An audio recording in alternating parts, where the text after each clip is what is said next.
Olá pessoal, espero que esteja tudo bem convosco. Neste vídeo vamos resolver o Exame Nacional de Matemática A de 2024, o exame da primeira fase. Não se esqueçam de deixar o vosso like no vídeo e de subscreverem o canal. Vamos então ao primeiro exercício que diz o seguinte: seja f uma função de domínio R e contradomínio de menos 1 a 3.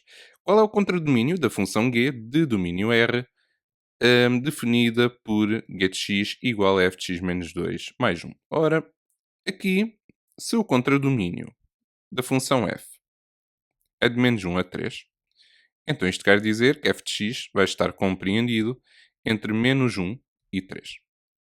Relativamente ao f de x menos 2, isto é a função f a deslocar-se 2 unidades para a direita. Portanto, 2 unidades no sentido positivo do eixo x. Portanto, não altera o contradomínio da função. Não se altera. E agora, por fim, tínhamos que somar uma unidade. Portanto, f de x menos 2 mais 1, para ficarmos com a função g. Ora, então, ficamos com 0. Portanto, menos 1 mais 1 é 0. E aqui 3 mais 1 fica 4. Portanto, o contradomínio é de 0 a 4, pelo que a resposta correta será a opção C. Exercício 2. Uma orquestra está a realizar audições para novos instrumentistas. No primeiro dia das audições, participaram apenas candidatos a flautistas e a violinistas. Sabe-se que 3/5 dos candidatos eram violinistas, o número de candidatos estrangeiros era igual ao número de candidatos portugueses, 3/10 dos candidatos estrangeiros eram flautistas. Seleciona-se ao acaso um dos candidatos que participaram no primeiro dia das audições. Determina a probabilidade desse candidato ser português, sabendo-se que é violinista. Apresenta o resultado na forma de fração irredutível.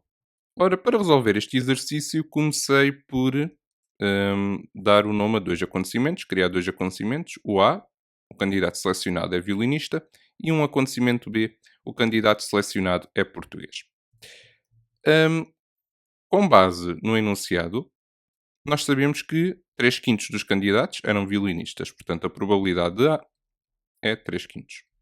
Sabemos também que o número de candidatos estrangeiros era igual ao número de candidatos portugueses. Portanto, o número de candidatos estrangeiros, não B, é igual à probabilidade de B. Portanto, estas duas probabilidades são iguais, e como duas probabilidades contrárias são iguais, então têm de ser iguais a 0,5, não é?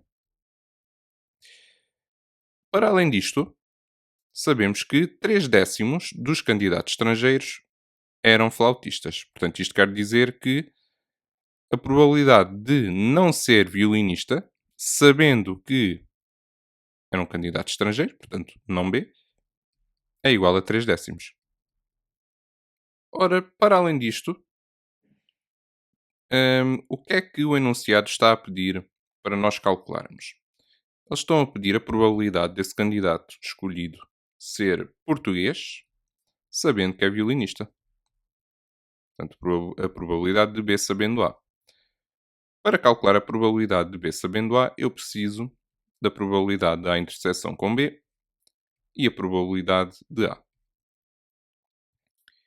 Ora, então, vamos lá começar por preencher esta tabela de dupla entrada, com base nos dados que nós já sabemos. Portanto, a probabilidade de A vai ser 3/5, e por isso a contrária de A vai ser 2/5. E depois a probabilidade de B e de não B vão ser iguais, portanto 1/2.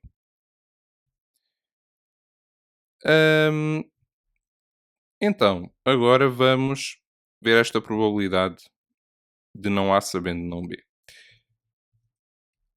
Eu sei que a probabilidade deste acontecimento é igual à probabilidade de não A, interseção com não B, a dividir pela probabilidade de não B.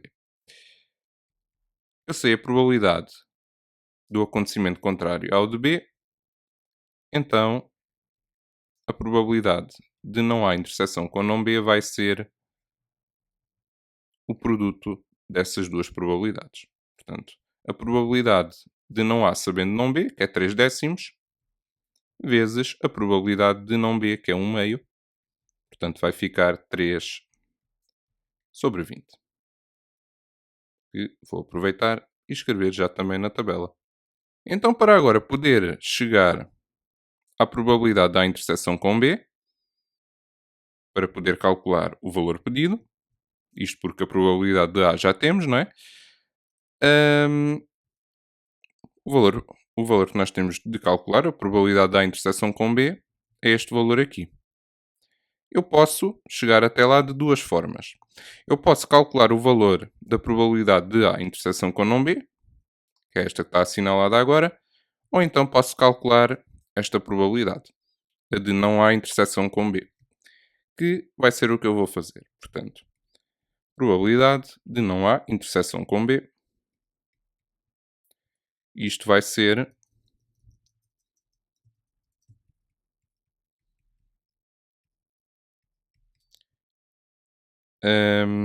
portanto, a probabilidade de não A menos a probabilidade de não A interseção com não B. Portanto, isto vai dar 2 quintos menos 3 sobre 20. E isto vai dar, portanto, 8 sobre 20 menos 3 sobre 20. Ou seja, 5 sobre 20, que é como quem diz 1 quarto. Portanto, esta probabilidade é 1 quarto. E agora sim já podemos calcular a probabilidade de A interseção com B. Então, cá temos a nossa tabela. A probabilidade de A interseção com B vai ser a probabilidade de B menos a probabilidade de não A interseção com B.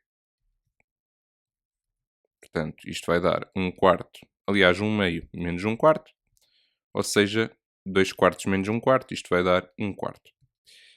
Então agora já estamos nas condições de calcularmos a probabilidade pedida na questão.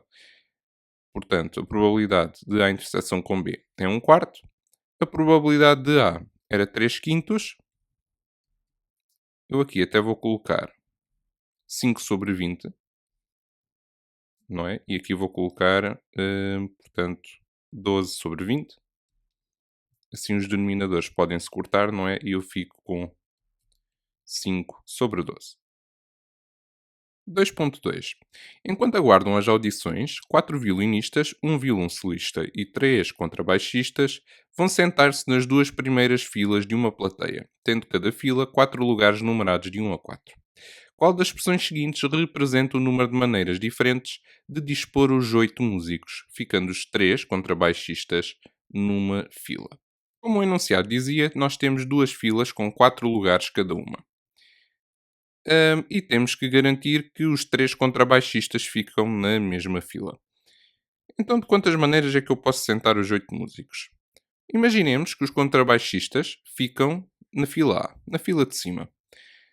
Hum, eu tenho 4 lugares na fila A, não é? Então, dos 4 lugares, eu vou escolher 3. Tá bom? E interessa a ordem. Para além disso, portanto, eu já escolhi os 3 lugares dos contrabaixistas e restam-me ainda 5 lugares, não é? Na fila A resta um, não é? Um lugar apenas, mas ao todo ainda tenho 5 lugares. E eu posso trocar entre eles. Eu simplesmente interessa-me que os contrabaixistas fiquem na mesma fila. Portanto, vezes 5 fatorial. Trocar os restantes 5 músicos. E não esquecer que os contrabaixistas podem ficar na fila A ou na fila B. Portanto, vezes 2. Assim, a resposta correta será mesmo a opção B.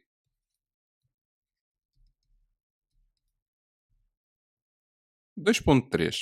Para se preparar para a audição de violino, a Constança praticou durante M dias. Sabe-se que a Constança praticou, em cada dia, exceto no primeiro, sempre mais 10 minutos do que no dia anterior. 60 minutos no quarto dia e 2.970 minutos no total dos M dias. Determina o valor de M. Aqui o exercício 2.3 vocês tinham que usar os vossos conhecimentos sobre progressões aritméticas. Reparem que hum, eu posso considerar isto como uma progressão, uma sucessão indiciana, que dá o tempo que a Constança praticou no enésimo dia, ok? E aqui no primeiro ponto do enunciado diz que em cada dia, exceto no primeiro, hum, praticou sempre mais 10 minutos do que no dia anterior. Ou seja, o indiciano mais um menos o indiciano vai ser igual a 10, ok? Hum, e portanto este 10 vai ser a razão da progressão aritmética. Aqui no segundo ponto, eles dizem que a Constança praticou 60 minutos no quarto dia. Ou seja, o quarto termo desta sucessão é igual a 60, tá bom? E por fim, diz que praticou 2.970 minutos no total dos M dias. Ou seja, a soma dos M primeiro termos desta progressão aritmética vai ser 2.970, ok? Então, vamos lá ver como é que nós conseguimos descobrir o valor de m. Tanto que reparem que a soma dos m primeiro termos vai ser o primeiro mais o mésimo termo sobre 2 vezes m. Portanto, isto vai ser igual a 2.970. Ok? Mas antes disso, vamos ter que calcular o primeiro termo. Eu sei que, com base no quarto termo, que é 60, eu sei que o índice n é igual ao quarto termo mais n menos 4 vezes a razão, que é 10. Hum, o índice n vai ser 60 e depois aplicando a distributiva, mais 10n, menos 4 vezes 10, 40. E por isso o índice n vai ser 20 mais 10n. E agora vamos calcular o primeiro termo, que vai ser 20 mais 10 vezes 1, ou seja, 30. Assim, podemos agora começar a resolver esta equação. Portanto, cá temos. O primeiro termo é 30. O mésimo termo vai ser 20 mais 10m, é só trocar a letra, tudo sobre 2, vezes m, igual a 2.970. Isto vai dar 50 mais 10m, tudo sobre 2, vezes m, igual a 2.970, que podemos escrever como 25 mais 5m, tudo vezes m, igual a 2.970. E isto vai ficar 25m mais 5m ao quadrado, igual a 2.970. Ou seja, 5m ao quadrado mais 25m menos 2.970 igual a zero. E por isso agora podem sim usar a fórmula resolvente, não é? E o que é que isto vai dar? Vai dar duas soluções, uma é menos 27 e a outra vai dar 22. É claro que o menos 27 não é um número natural e por isso o valor do m será 22. Na figura 1 está representado num referencial ortonormado ao XYZ o prisma reto ABCDEFGH de bases ABCD e EFGH. Sabe-se que as bases do prisma são trapézios retângulos, o ponto A tem de coordenadas 4 menos 4 menos 3 e o ponto B tem a ordenada igual ao dobro da abscissa. Sabe-se ainda que uma equação vetorial da reta BC é esta. Qual das equações seguintes é uma equação do plano ABF? Ora, o plano ABF é o plano que contém esta face, não é? Do prisma. Hum, e nós sabemos que a reta BC é perpendicular a esta face, não é? Ou a este plano ABF. Portanto, eu até vou desenhar aqui o plano e a reta que é perpendicular. Ora, se assim é, portanto, a reta BC e o plano ABF. Se assim é, então nós temos um vetor diretor da reta BC, portanto, o vetor V de coordenadas 2, 3, 6. Uma vez que a reta é perpendicular ao plano, então um vetor normal ao plano ABF poderia ser o vetor V. Então, uma equação, portanto, a equação do plano ABF terá que ser algo do género 2x mais 3y mais 6z mais d igual a zero. Ora, mas eu sei que se é a equação do plano, se trata da equação do plano ABF, eu sei as coordenadas do ponto A. Então é só substituir.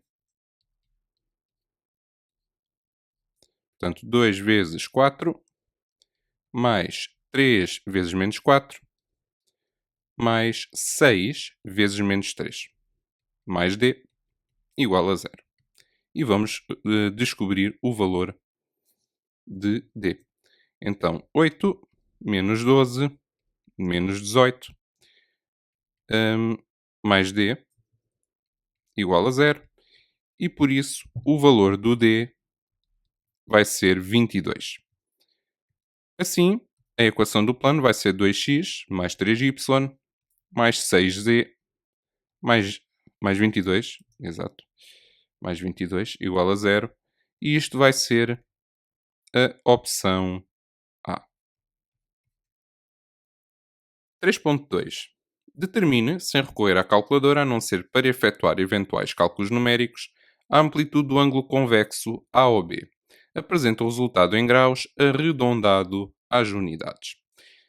Então, o ângulo convexo AOB é o ângulo formado pelos vetores OA e OB, não é? Como é que eu posso determinar a amplitude deste ângulo? Eu vou usar esta fórmula do produto escalar. Portanto, produto escalar entre estes dois vetores vai ser o produto das suas normas vezes o cosseno do ângulo formado, não é? Por estes dois vetores. Portanto, pelo cosseno de A ou B. Então, para isto eu vou ter, para conseguir chegar ao valor da amplitude, não é? Do ângulo, vou ter que calcular aqui uma série de coisas. Vou ter que calcular as coordenadas do vetor OA e do vetor OB, saber o produto escalar, o valor do produto escalar destes dois vetores, saber a norma da OA e a norma do vetor OB. Vamos então a isso. Então vamos começar pelas coordenadas do vetor OA, tá bom? Que vai ter de coordenadas A menos O. Portanto, ou seja, 4 menos 4 menos 3. Vamos agora às coordenadas do vetor OB. Mas eu, para ter as coordenadas do vetor OB, ainda preciso de ter as coordenadas do ponto B. E, relativamente ao ponto B, nós só sabemos que a ordenada é igual ao dobro da abscissa. Portanto, as coordenadas do ponto B vão ser deste género. A, 2A, B. Eu sei, portanto, que o ponto B pertence à reta BC, não é? Então, A, 2A, B é igual a 351 mais K, 236, com o K pertencente a R. Assim, vamos ficar com... Ora, a primeira coordenada A vai ser igual a 3 mais 2K. 2A, a segunda coordenada, 2A vai ser igual a 5 mais 3K. E B, a terceira coordenada, vai ser igual a 1 mais 6k. E agora reparem, eu vou multiplicar na primeira equação ambos os membros por 2, ficando com 2a igual a 6 mais 4k. E na segunda e terceira equações não lhes vou mexer. Reparem que, na primeira equação, 2a vai ser igual a 6 mais 4k. E 5 mais 3k vai ser também igual a 2a. Então eu vou igualar estas duas expressões. 6 mais 4k igual a 5 mais 3k. E isto vai dar k igual a menos 1. Então vamos lá substituir. Sabemos que 2a vai ser igual a 6 mais 4 vezes menos 1. Isto é, 2a vai ser igual a 2. Eu não vou usar aqui a segunda equação, tá bom? Mas vou aqui usar a última, substituindo o k por menos 1. 1 mais 6 vezes menos 1. Ora, isto vai dar 1 menos 6. Vai dar menos 5, não é? Ora, eu precisava ter o valor do A, de 2A e de B. Ora, então assim as coordenadas do ponto B vão ser 2A era 2, não é? Portanto, o A vai ser 1. Então, 1, 2, menos 5. Estas são as coordenadas do ponto B. Assim, as coordenadas do vetor OB vão ser B menos O, não é? E por isso vão ser 1, 2, menos 5, menos o ponto 0, 0, 0, não é? Mas vai ficar 1, 2, menos 5. Agora, para podermos aplicar a fórmula do produto escalar, isto para calcularmos a amplitude do ângulo, resta-nos o quê? Calcularmos o produto escalar e as normas. Vamos então a isso. O produto escalar de OA entre OA e OB vai ser 4 vezes 1, mais menos 4 vezes 2, mais menos 3 vezes menos 5. Ou seja, 4 menos 8 mais 15. Portanto, isto vai dar 11. Vamos agora às normas. Então, a norma do vetor OA vai ser 4 ao quadrado, mais menos 4 ao quadrado, mais menos 3 ao quadrado. Assim, isto vai dar 16, mais 9, ou seja, raiz de 41. A norma da OB vai ser 1 ao quadrado, mais 2 ao quadrado, raiz quadrada, não é? De 1 ao quadrado, mais 2 ao quadrado, mais menos 5 ao quadrado. Ou seja, 1 mais 4 mais 25. Dá a raiz de 30. E agora sim podemos usar a fórmula do produto escalar, que eu vou escrever de novo, vezes o cosseno de A ou B. Ora, então já temos o produto escalar, que é 11, a norma da OA, que é raiz de 41, a norma da OB, raiz de 30, isto vezes o cosseno de A ou B. Ou seja, 11 a dividir pela raiz de 41, vezes a raiz de 30, vai ser igual ao cosseno de A ou B. E por isso, o valor da amplitude do ângulo de A ou B vai ser cosseno menos 1 de 11 sobre raiz de 41 vezes raiz de 30. Muita atenção às calculadoras, caso tenham a calculadora em radianos, tem que passar para graus, não é? Assim, a amplitude deste ângulo vai ser aproximadamente de 72 graus. 3.3. Selecionam-se, ao acaso, dois vértices de cada uma das bases do prisma. Determina a probabilidade de os quatro vértices selecionados não pertencerem a uma mesma face lateral do prisma. Apresenta o resultado na forma de fração irredutível. Aqui, para calcularmos a probabilidade pedida, nós podíamos ir pelo acontecimento contrário. O acontecimento contrário é o de os quatro vértices selecionados pertencerem à mesma face lateral do prisma. Ou seja, eu vou ter que escrever isto, 1 menos.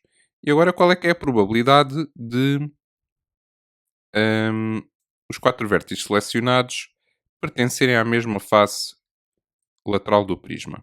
Pela lei de Laplace, não é? De casos favoráveis a dividir pelos casos possíveis. Os casos possíveis, hum, uma das bases vai ter 4 vértices, não é? Vou ter que escolher 2 deles. Na outra base do prisma, eu vou ter que fazer o mesmo. Dos 4 vértices, eu escolho 2. E agora eu tenho que garantir que escolho 4 vértices da mesma face lateral. Ou seja, eu tenho que escolher dos 4 vértices de uma certa face lateral, tenho que escolher 4, não é? Isto 4 vezes, porque são 4 faces laterais. Ora, combinações de 4, 4 a 4, isto é 1. Ok? Então vamos ficar com 1 menos 4 sobre combinações de 4, 2 a 2, vezes combinações de 4, 2 a 2. E isto, na forma de fração irredutível, vai dar 8 nonos. Exercício 4. Resolve este item sem recorrer à calculadora. Determine o conjunto dos números reais que verificam a condição ln ao quadrado de x menos ln de x menos 2 menor que zero. Apresenta a sua resposta na forma de intervalo ou de reunião de intervalos de números reais. Ora, vamos então começar pelo domínio da condição. Nós temos que garantir que x seja maior que zero. Portanto, o domínio da condição vai ser x pertence a R tal que x é maior que zero. Só isto. Portanto, vai ser de zero a mais infinito. Vamos então à inequação. Ln ao quadrado de x menos ln de x menos 2 menor que zero. E esta inequação está mesmo a pedir que façamos uma mudança de variável. Y igual a ln de x. E assim, vamos ficar com y ao quadrado menos y menos 2 menor que zero. Tá bom? Para eu resolver esta inequação, esta segunda inequação com o y, eu vou resolver a igualdade. Ou seja, y ao quadrado menos y menos 2 igual a zero. Usando a fórmula resolvente, irei obter duas soluções, menos 1 e 2. E agora reparem, eu vou fazer aqui o desenho.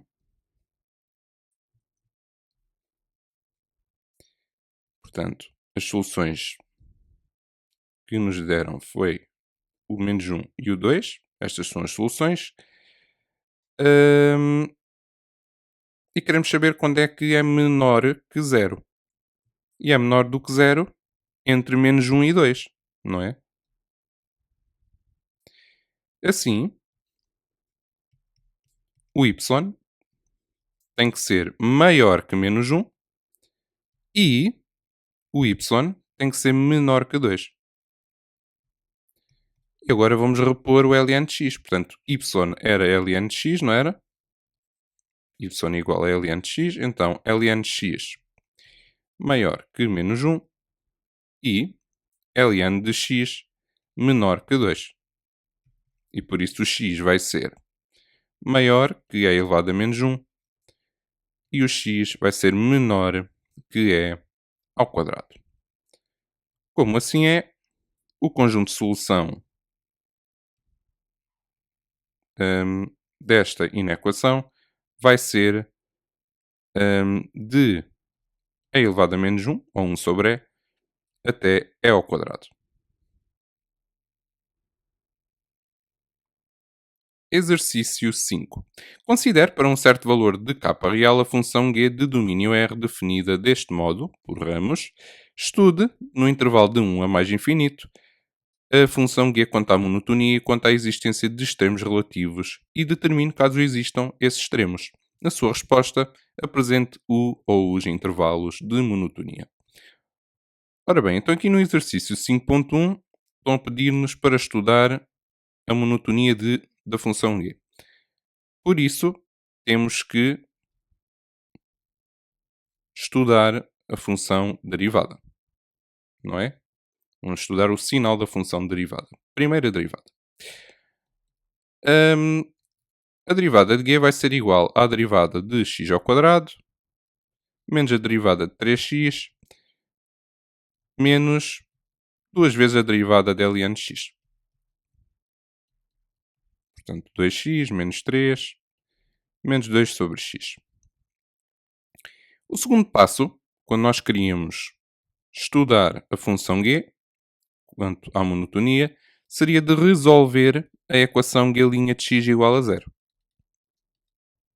Então, 2x menos 3 menos 2 sobre x igual a zero. Vamos colocar tudo sobre o mesmo denominador.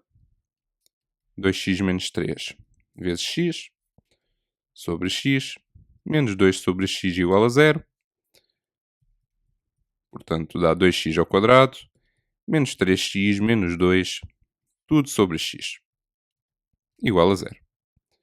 Isto se e só se 2x ao quadrado menos 3x menos 2 for igual a zero. Portanto, isto é igual a zero quando o numerador é zero, desde que o denominador seja diferente de zero.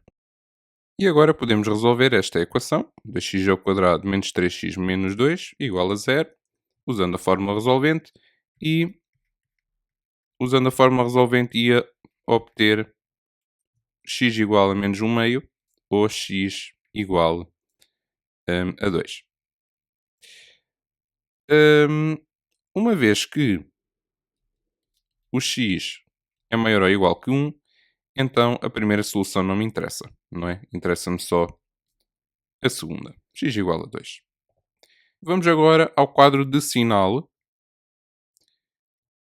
Eles no enunciado pediam para não estudarmos para x igual a 1, não é? Então, vamos excluir este ponto. Nós sabemos que a derivada de g é 0 para x igual a 2. E agora vamos ver qual é que é o sinal da derivada de g entre 1 e 2. Então, vamos calcular g' de 1,5, né? 3 meios. E onde reparar que vai dar um valor negativo. Ora, então a derivada de g nesse intervalo vai ser negativa e, consequentemente, a função g vai estar a decrescer nesse intervalo. Ao calcularmos, por exemplo, g de 3, isto já vai dar um valor positivo. Portanto, de 2 a mais infinito, a função derivada é positiva e, portanto, a função g vai estar a crescer nesse intervalo. Pelo que temos um mínimo relativo para x igual a 2. Então, respondendo à pergunta, não é? A função é crescente de 2 a mais infinito, é decrescente no intervalo de 1 a 2 e temos um mínimo relativo para x igual a 2. Que vamos ter de calcular, porque é o que está no enunciado. Pede para determinar. Então, isto vai ser g de 2, 2 ao quadrado, não é? Menos 3 vezes 2, menos 2 ln de 2. Ou seja, isto vai dar menos 2. Menos 2 ln de 2. 5.2. Sabe-se que a função g é contínua em x igual a 1. Determine o valor de k. Ora, se uma função é contínua em x igual a 1, então isto quer dizer que o limite quando x tende para 1 menos de g de x vai ser igual a g de 1. E isto vai ser igual ao limite quando x tende para 1 mais de g de x. Portanto, estes três valores têm que ser iguais. Então, vamos começar por calcular o g de 1. E, na verdade, o limite quando x tende para 1 mais de g de x vai ser igual a g de 1. Não é? Então, o g de 1 vai ser 1 ao quadrado, menos 3 vezes 1, menos 2 vezes o ln de 1. Então, isto vai dar menos 2. Agora vamos ao limite quando x tende para 1 menos de g de x. Portanto, 1 menos x sobre a elevado a x menos 1, menos 1, menos a elevado a x menos k.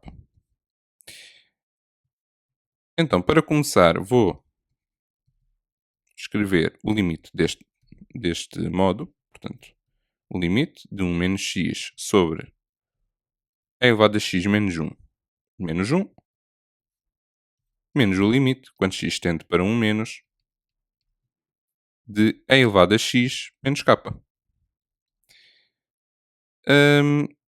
E agora isto vai ser igual ao limite, quando x tende para 1 menos, de menos x menos 1. Portanto, isto vai ser o mesmo que menos x mais 1, que era o que tínhamos antes. Não é? A dividir por e elevado a x menos 1, menos 1. Em relação ao segundo limite, é só substituir. Portanto, ficamos com e elevado a 1 menos k. Assim, fazendo uma mudança de variável, y igual a x menos 1, então isto quer dizer que se x tende para 1 menos, então y vai tender para 0 menos. Ficamos, por isso, com o limite, quando y tende para 0 menos, de, e agora reparem, menos y sobre a elevado a y menos 1. Portanto, este sinal de menos até vou passá-lo já para fora. Menos a elevado a 1 menos k. E isto vai ser igual. E agora reparem, podemos aproveitar este limite notável. O limite quando x tende para 0, de a elevado a x menos 1 sobre x.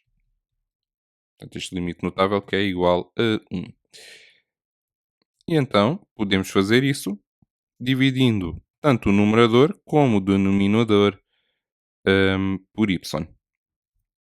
Então, ficamos com y sobre y, tudo a dividir por e elevado a y menos 1 sobre y. E ficamos com menos 1 sobre o limite, esqueci-me ali do menos e elevado a 1 menos k, menos 1 sobre o limite, quando y tende para 0 menos, de e elevado a y menos 1 sobre y menos e elevado a 1 menos k. Exato. Ora, o limite notável era 1, então ficamos com menos 1 menos e elevado a 1 menos k. Então nós queríamos determinar o valor de k para o qual a função g era contínua em x igual a 1. Então, o g de 1 tinha-nos dado menos 2, não é? Assim, menos 2 vai ter que ser igual a menos 1 menos e elevado a menos k. Assim, menos 1 vai ser igual a menos e elevado a 1 menos k. Portanto, 1 igual a e elevado a 1 menos k e assim e elevado a 0 é o mesmo que e elevado a 1 menos k. E 0 vai ser 1 menos k, que é como quem diz k igual a 1. Exercício 6. Então agora temos aqui uma questão de estatística em que nos pedem para completar o texto. Em que aqui o primeiro, o número 1, Pedem-nos para calcularmos, para sabermos o número de alunos com classificação final inferior a 13 valores. Hum, eu vou para isso, vou aqui construir uma tabela com as classificações, a frequência relativa e a frequência absoluta. Então, vou colocar aqui 8, 10, 12, 13, 14, 17 e 20. São as classificações que têm uma frequência relativa diferente de zero, não é? Então, relativamente à de nota 8, temos aqui 0,05 de frequência relativa, 0,15, depois 0,1, 0,2, 0,25, 0,2 e por fim 0,05. Então, quanto é que será a frequência absoluta? Ora, portanto, vai ser 5% dos 20 alunos que a turma tem, isto vai ser 1, e vai ser 0,15 vezes 20, que vai ser 3, aqui vai ser 0,1 vezes 20, que é 2, 0,2 vezes 20, que vai dar 4, 0,25 vezes 20, que vai dar 5, 0,2 vezes 20, já vimos que era 4, e 0,05 vezes 20, que já vimos que era 1.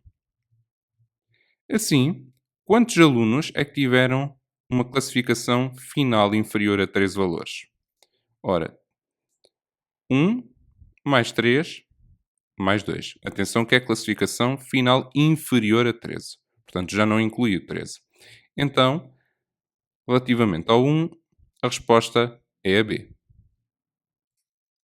Relativamente ao 2, ao 3 e ao 4, isto poderia ser feito na calculadora, ok? Vocês iam à calculadora, construíam uma tabela em que na primeira coluna deixavam as classificações, 8, 10, 12, 13, por aí fora, e as frequências absolutas associadas a cada classificação, não é?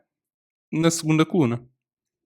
E a calculadora dava-vos os valores hum, da mediana, da média e do desvio padrão. Que já agora, o valor da mediana deu 13,5, o valor da média deu 13,6 e do desvio padrão deu 2,9.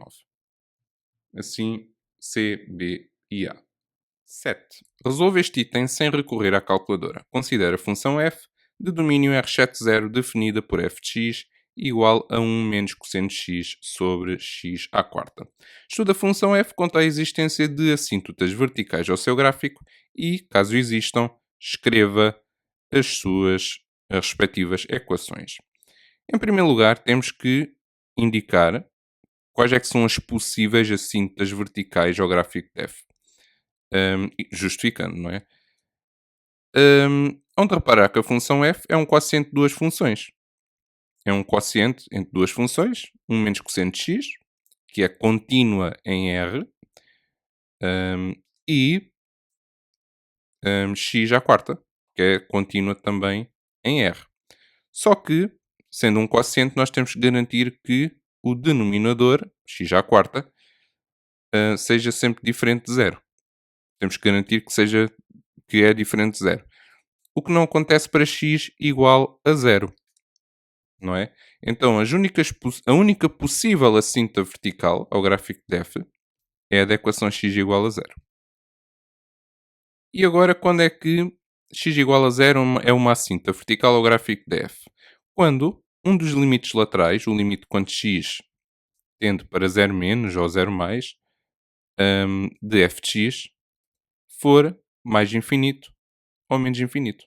Um desses limites laterais tem que dar mais ou menos infinito, ok? Então, vejamos. O limite, quando x tende para 0 mais, se quisessem podiam calcular também para 0 menos, também não ia fazer diferença nenhuma. limite quando x tende para 0 mais, de 1 menos, aqui vou multiplicar tanto o numerador como o denominador por 1 mais cosseno de x. 1 mais cosseno de x a dividir por x à quarta vezes 1 mais cosseno de x. Isto porquê? No numerador vamos ficar com uma diferença de quadrados. E vai ficar 1 menos cosseno ao quadrado de x. O que é muito conveniente, porque através da fórmula fundamental da trigonometria, isto é, seno ao quadrado de x mais cosseno ao quadrado de x, isto é igual a 1. E por isso, o seno ao quadrado de x vai ser 1 menos cosseno ao quadrado de x. Não é? E assim ficamos com o limite, quando x tende para 0 mais, de seno ao quadrado de x a dividir por x à quarta vezes 1 mais cosseno de x. E agora reparem no seguinte. Eu quero aqui usar o seguinte limite notável, o limite quando x tende para 0 do seno de x sobre x.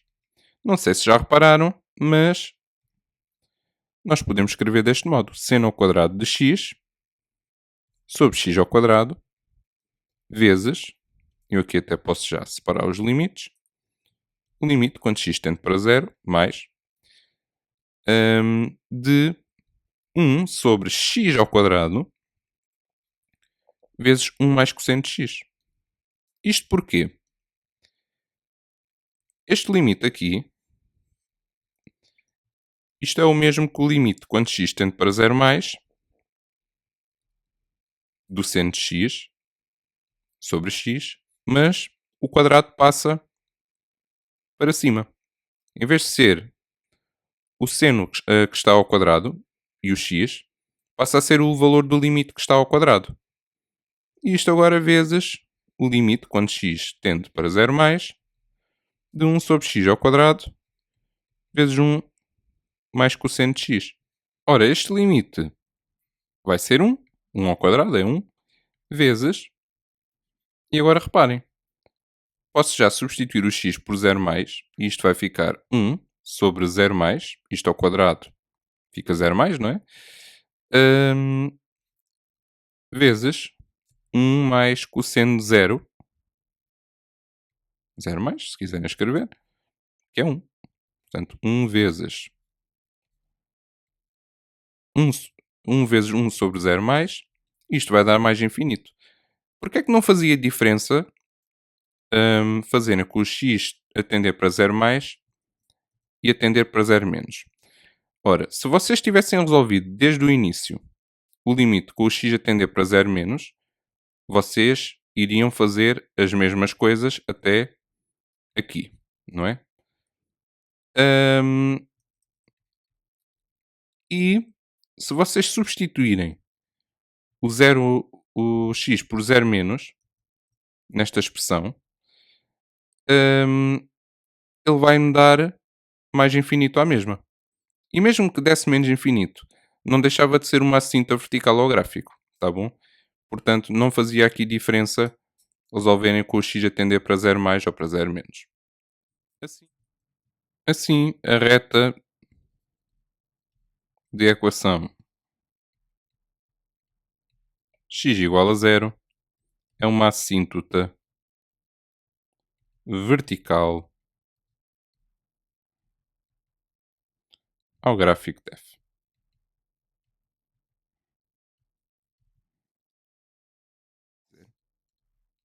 O limite de quando x tende para f de x, o limite de quando x tende para a de f de x é o mesmo, ser igual a f de a, é o mesmo que dizermos que o limite quando x tende para a existe e é igual a f de a. Ou seja, se o limite quando x tende para a de f de x existe, então os limites laterais têm que ser iguais e, naturalmente, sendo igual a f de a, então isto quer dizer que a função f é contínua para x, em x igual a, exceto para x igual a 2, não é? Vamos então justificar porque é que a proposição 1 é falsa. Ora, a proposição 1 é falsa, pois a função f não é contínua em, portanto, no intervalo de 1 a 3. Pois o limite quando x tende para 2 de f de x não existe. Portanto, ele diz que quando A é diferente de 2, esta igualdade verifica-se, não é? Ora, se quando A for igual a 2, quando x tender para 2, esta igualdade já não se vai verificar. E, portanto, o limite não existe, ou f não é contínua, isto é, f não é contínua, em x igual a 2. Assim, o teorema de Bolzano-Cauchy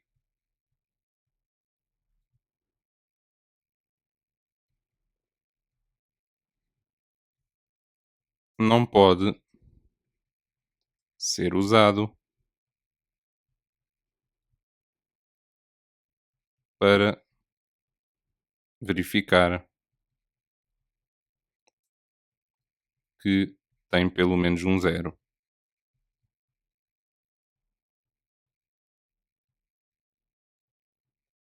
no intervalo de 1 a 3, em 1 a 3. Portanto, esta era a justificação para a proposição. E agora vamos à proposição 2. Como é que vamos justificar que ela é falsa? Reparem que o limite, quando x tende para 2 menos de f de x, é menos infinito, não é?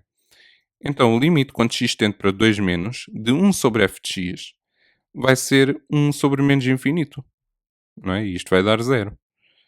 Para além disso, eles dizem também que o limite, quando x tende para 2 mais, é de 1 sobre f de x, aliás, vai ser 1 sobre f de 2. Isto porque eles dizem também que o limite, quando x tende para 2 mais, de f de x, é igual a f de 2. Não é? Então isto vai dar 1 sobre f de 2. Vamos então justificar a proposição 2, como é que a proposição 2 é falsa. E vamos justificar como? Vamos dizer que, como o limite, quando x tende para 2 mais, de 1 sobre f de x, é 1 sobre f de 2, em que f de 2, 1 sobre f de 2, é um número real,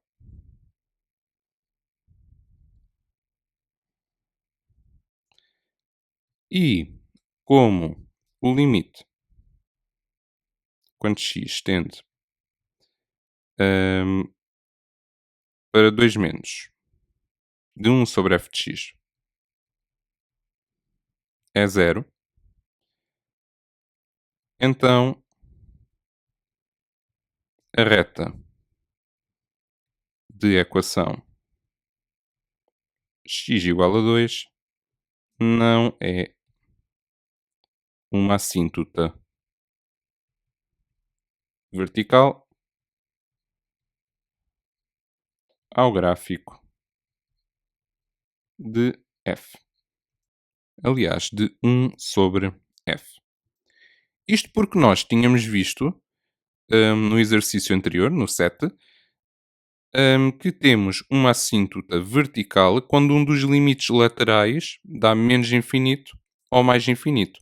Neste caso, ambos os limites vão dar números reais. Então temos mesmo que não é uma assíntota vertical. 9.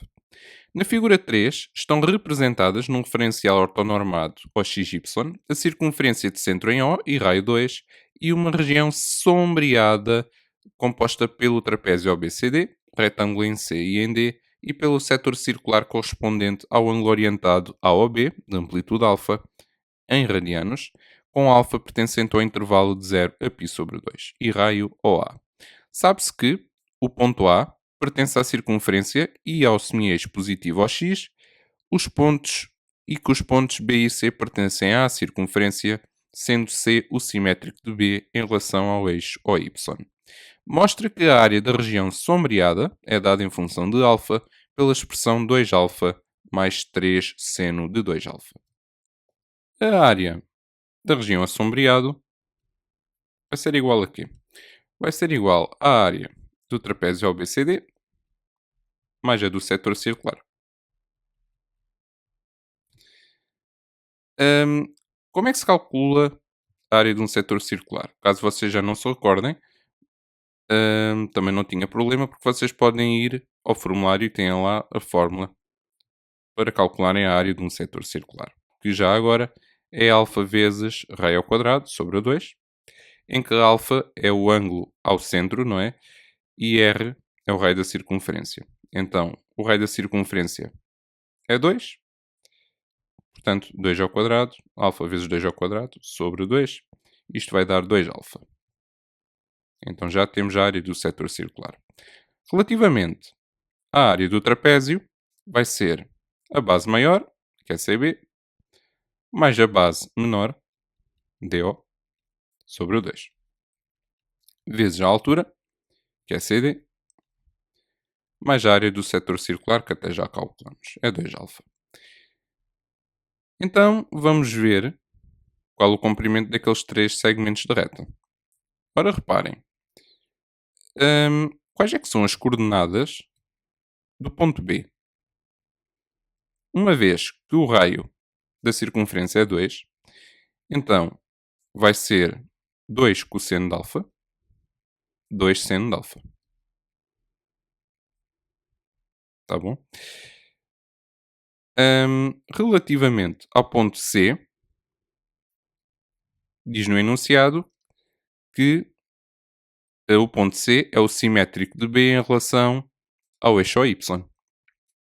Então, eles vão ter, vai ter da abscissa menos 2 cosseno de alfa e a ordenada vai ser a mesma. Para além disto, o ponto D terá de coordenadas menos 2 cosseno de alfa 0. E agora reparem. Portanto, eu preciso do comprimento de CB. O comprimento de CB vai ser igual ao quê? Vai ser 2 vezes a abscissa do ponto B. Não é? Ele é simétrico em relação... o ponto C é simétrico do ponto B em relação ao eixo Y. Então vai ser 4 cosseno de alfa. O comprimento do segmento DO vai ser o quê? Vai ser... Nós sabemos que este comprimento aqui não vai ser menos 2 cosseno de alfa. Isto porque o cosseno de alfa ele é positivo e como um comprimento não pode ser negativo, então vai ter que ser o módulo, não é? Portanto, vai ficar 2 cosseno de alfa. Falta só o comprimento do segmento reta CD, que vai ser 2 seno de alfa. Tá bom? Portanto, agora, substituindo na área, isto vai dar o quê? Ora, o comprimento de CB, 4 cosseno de alfa, mais o comprimento de DO, 2 cosseno de alfa, sobre o 2, vezes a altura, 2 seno de alfa, mais 2 alfa. Ou seja, isto vai dar 6 cosseno de alfa sobre 2, vezes 2 seno de alfa, mais 2α. Ou seja, este 2 corta com este 2, ficamos com 6 seno de alfa, cosseno de alfa, mais 2α. Se forem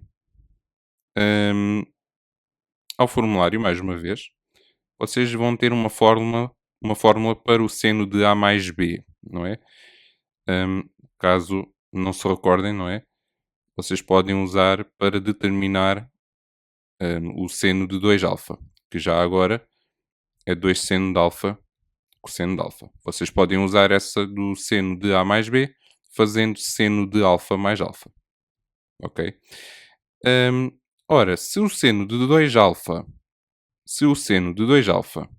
é 2 seno de alfa cosseno de alfa, então 3 seno de 2α vai ser 6 seno de alfa cosseno de alfa. Portanto,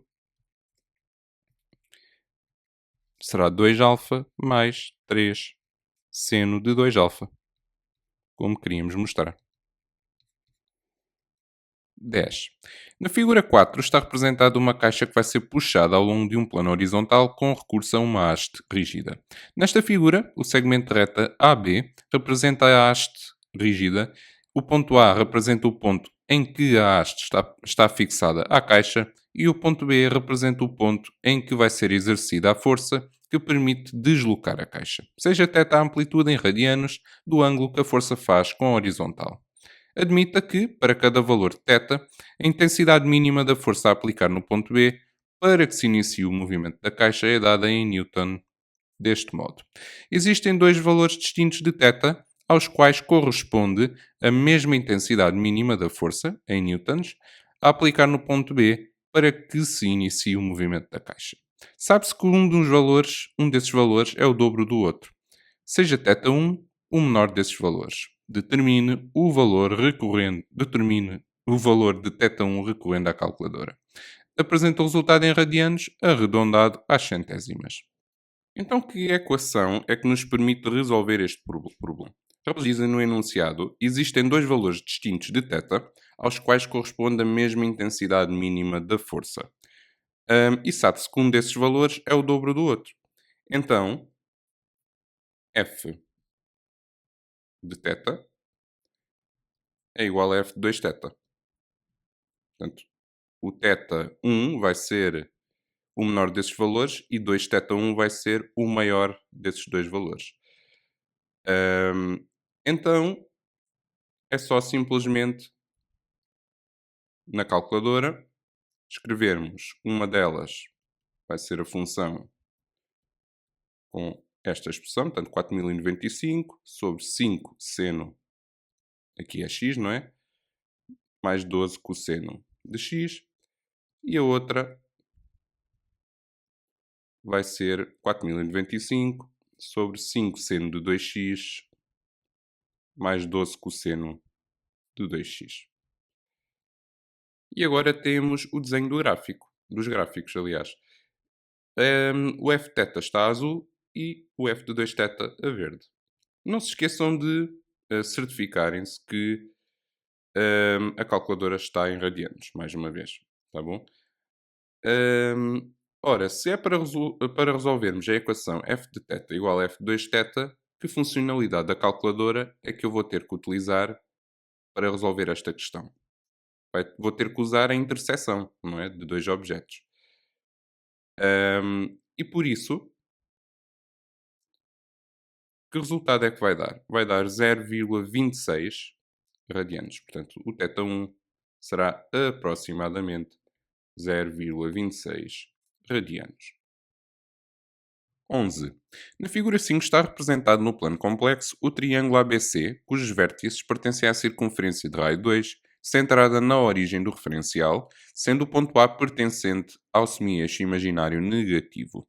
Os pontos A, B e C são os afixos das raízes cúbicas de um certo número complexo, W. Em qual das seguintes opções se apresenta W escrito na forma trigonométrica? Este exercício era bastante rápido. Reparem que o ponto A é o afixo do número complexo menos 2i. Isto porque a circunferência é t raio 2, não é? Ora, se menos 2i é uma raiz cúbica de w, então menos 2i ao cubo vai representar o número complexo w, ou seja, menos 2 ao cubo vezes i ao cubo. Ora, menos 8 vezes i ao cubo é menos i também, então ficamos com 8i. E isto vai ser 8e elevado a i vezes π sobre 2, o que corresponde à opção C. Exercício 12. Resolve este item sem recorrer à calculadora. Em C, conjunto dos números complexos, considere o número complexo z igual a 4 sobre 1 mais i menos 2 sobre i à sétima. Determine o número complexo w tal que o número complexo z vezes w tenha módulo 5 raiz de 2 e afixo pertencente à bissetriz do terceiro quadrante. Apresente w na forma a mais bi, portanto, na forma algébrica. Vamos então a isso. E reparem que se eles dizem que o número complexo z vezes w tem módulo 5 raiz de 2 e se o afixo pertence à bissetriz do terceiro quadrante, não é? Então, na forma trigonométrica tem de estar escrito na forma 5 raiz de 2 é elevado a i vezes 5π sobre 4. Tá bom? Para além disto,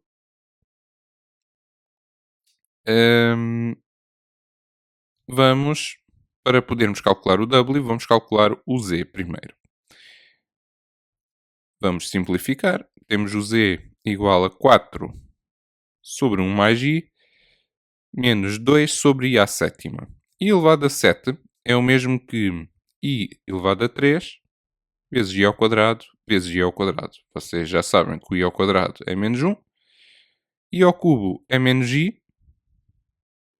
Portanto, menos 1 vezes menos 1, isto vai dar 1. Portanto, ficamos com menos i. Então, fica mais 2 sobre i.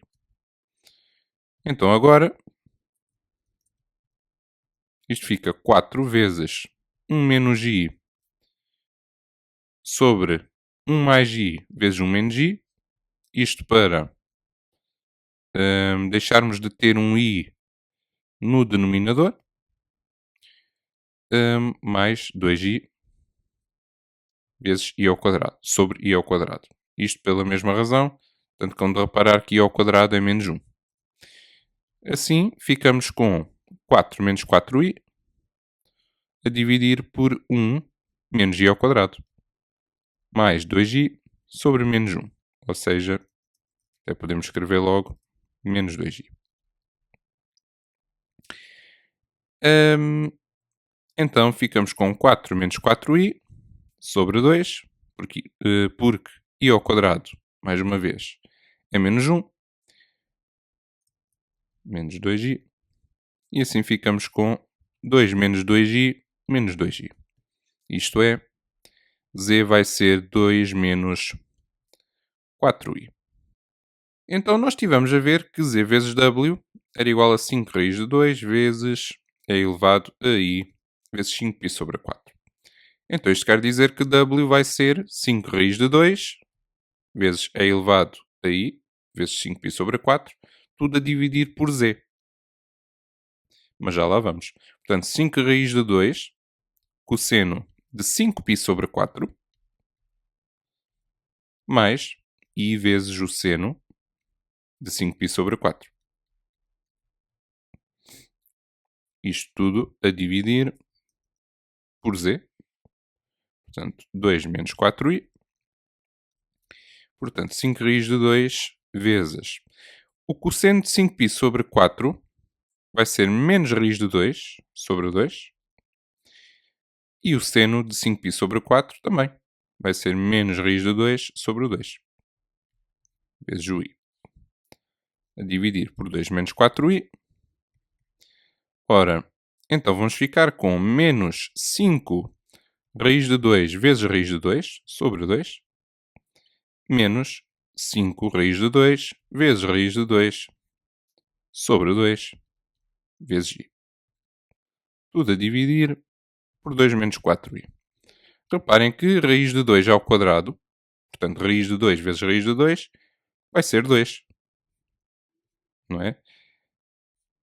E por isso vamos ficar com menos 5i, tudo sobre 2 menos 4i. Multiplicando agora o numerador e o denominador pelo conjugado de 2 menos 4i, ficamos com isto.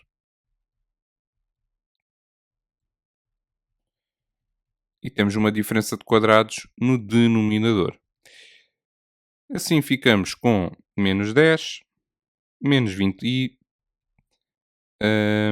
menos 10i,